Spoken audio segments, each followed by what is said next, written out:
Salut, c'est Trado. Voilà ma vidéo de mise à jour pour leur séance de hausse aujourd'hui qui ne remet malheureusement pas en cause l'orientation plutôt baissière des cours. Effectivement, même si nous avons engrangé près d'1% aujourd'hui, on se retrouve dans une situation où à la fois la M7 a fait rempart à la hausse et le haut du drapeau marron que j'ai fait figurer.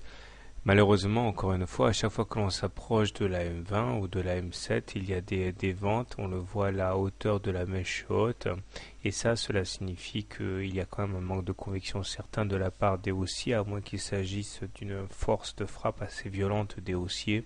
Toujours est-il que ça manque de force, et on vient échouer une fois de plus sous la M7, et c'est le cas depuis le 13 mai.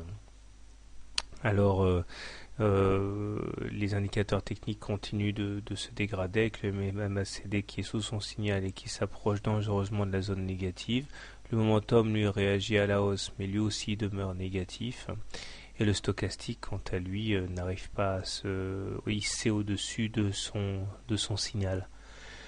Donc clairement, statu quo, nous sommes toujours en dessous d'une M20 qui adopte une pente baissière, donc on est toujours en tendance baissière sur cette unité de temps.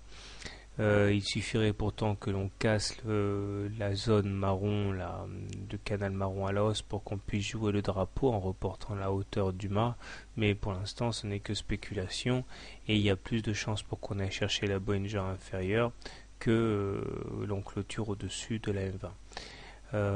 Donc si vous voulez acheter le CAC, enfin l'or, plusieurs solutions. Soit vous attendez un contact avec la Bollinger inférieure qui généralement fait au moins transitoirement office de support. Soit vous attendez que l'on clôture au-dessus de la M7 pour juger sur pièce des forces haussières.